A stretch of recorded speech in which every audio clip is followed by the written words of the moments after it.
นี่คืองานตึกเฮน้องเบนได้ตอนเช้าวันนี้ผมพาไปทำคำผสมเนี่ยพามาบึงความชมงานตึกเฮน้องเบนแล้วนี่8 โมงคืนละ40เฮจะต้อง นะครับ8 โมง ราคา 40 สร้างการ จังน้อยครับอีกจังน้อย บริเวณนั้นน้องเบนนั่นนี่ใครจะตึกก็อยากตึกได้เพื่อนใส่กรรมการอยู่ นะครับ กรรมการว่าอย่าพลาดยังไม่ถึงเวลา เยี่ยมพี่น้องนะครับ ยังไม่ถึงเวลา3 โมงเนาะไปยังตึกก็อยากตึกได้เตรียมพร้อมอยู่กระปั๊มอยู่ง่ายไปประตูนะครับคนมันหลาย ขันค่ำบุละมื้อนี้นะครับผู้ใดอยู่ได้ก็อยู่จนขันค่ำนะครับ ขันค่ำได้หมดเรา บ่ได้จำกัดเวลานะครับมืออื่นก็ปล่อยให้พี่น้องได้มาตึกนะครับอีกจักมื้อนะครับ บ้านน้องไผ่น้องเบนล่ะนี่บรรยากาศคนก็หลายเลยคนหลายพอสมควรในน้องเบนเต็มน้องยังเต็มบ้านน้องโอ้ยง่ายเกือบเต็มน้องก็แล้วข้ามารอบ2เลยรอบเล็กข้ามารอบ2มาเลยพอดีมารอบ2 ตอนนี้เวลามาจังว่าพระเจ้าสิลงตึกโอ้ยง่ายมันจะคนหลาย นะครับ พอรอบแรกตอนเช้าแล้วมาถ่าย 8:42ตอนนี้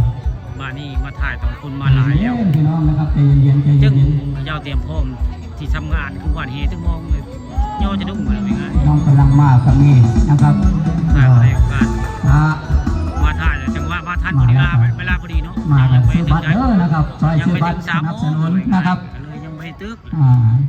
บัตรละร้อย เส้ นะ น ครับ ทางสายพาเด่นตังงวยด้วยนี่ แข่งเป็นไปนะครับ คนลามาสร้างกับเจ้าหน้าที่เพียบ เดี๋ยว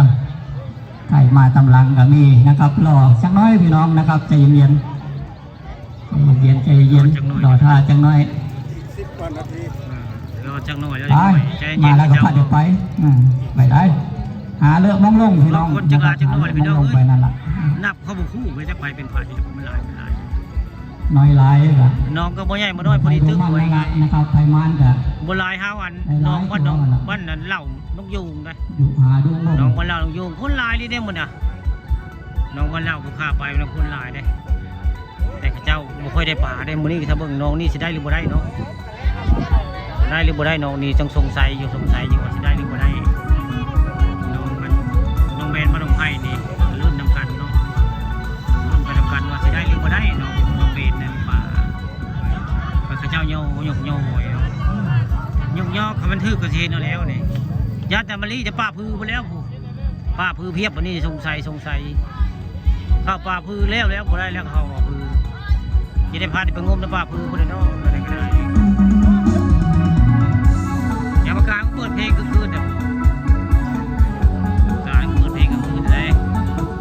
ดนตรีไว้ไงไปวันนี้ได้ปลาใหญ่ได้มีรางวัลได้3 รางวัลได้ก่อนเลยให้รางวัลประมงคนใช้รางวัลในวันนี้ก็ได้ปลาใหญ่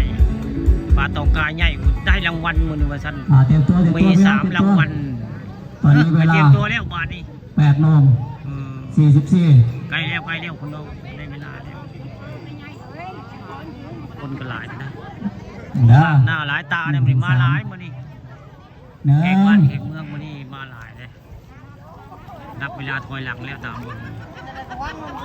นับเวลาถอยหลังแล้ว1 ครึ่งจ้า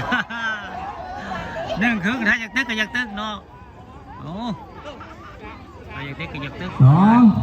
นับ2นับถอยหลังแล้วเอาไหนใจจดใจจ่อเลยใจจดใจจ่อเลยเท่าไหร่เอาบาดได้เวลาแล้วบาด